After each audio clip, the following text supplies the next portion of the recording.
my God! Naka-receive ako ng email. Sabi, pwede na daw kolektahin. First international travel ko to if ever. Tsaka, Europe pa, diba? Ang layo. Oh, Diyos ka, Lord.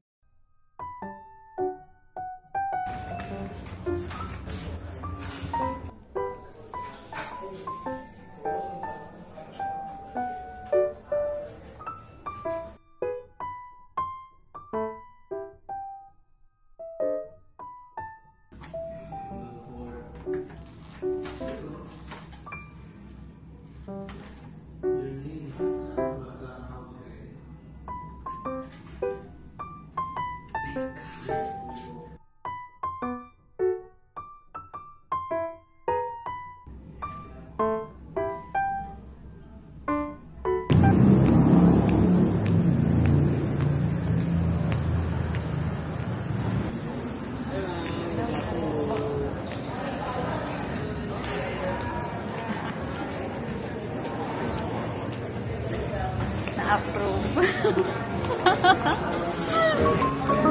Ang galing! Ito ay yung isang document na original.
Kakauwi lang ng person. Grabe, nakapagod. Ito na yung pinick up sa TLS contact kanina. Binalik nila yung attestation di Aquel.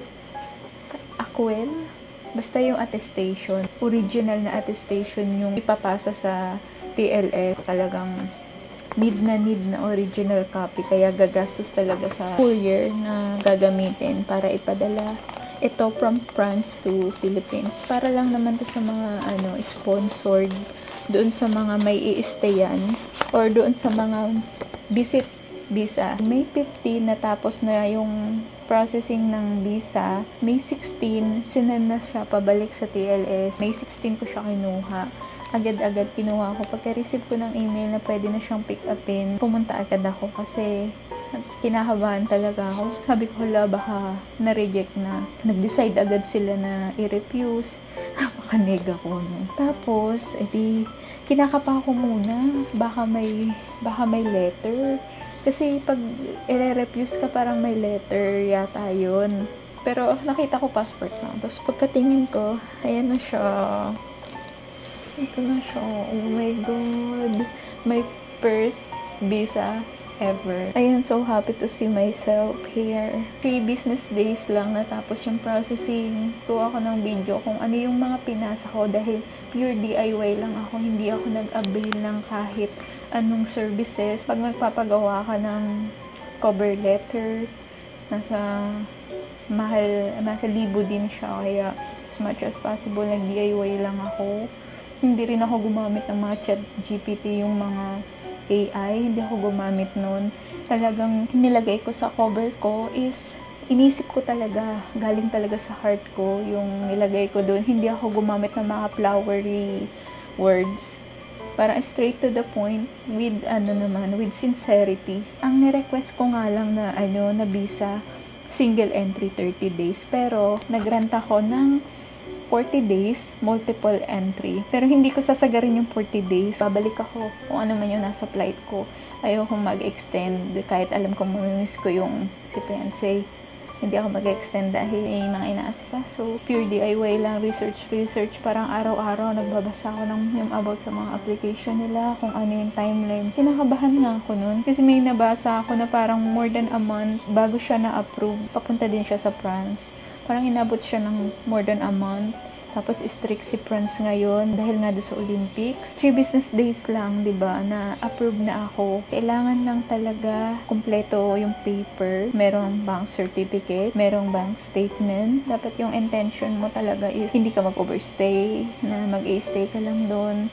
Ma-prove mo na babalik ka sa Pilipinas. Yung ITR ko naman, gumawa pa ako ng letter. Yung ITR ko, yun yung binigay nung nag-resign ako. Dati kasi akong employee. Wala pa akong US ITR kasi kaka-register lang ng business ko. In-explain ko yung lahat. Hindi na ako pinahirapan mag-follow up. Hindi na ako kakaba-kaba na wala pa yung visa ko, malapit na yung flight. Nakakapag-empake na ako finally. Hindi na ako kakaba-kaba, hindi na ako refresh kung ano na bang status ng application ko. Tapos sabi ng iba, hindi daw updated yung sa TLS site. Pero sa akin naman, updated naman siya. Siguro nagbabari lang yun. Depende sa papers na hawak mo dahil hindi ako employed currently dahil may business ako. So, wala na sigurong masyadong verification. Siguro pag employed, be-verify pa sa HR siguro kung employed ka ba dun sa company na yun. Parang may mga ganun sigurong verification kaya natatagalan. Pero sa akin, pinasa ko yung DTI, mayor's permit. Makakatulog ako ng mahimbing. Gagawa ako ng video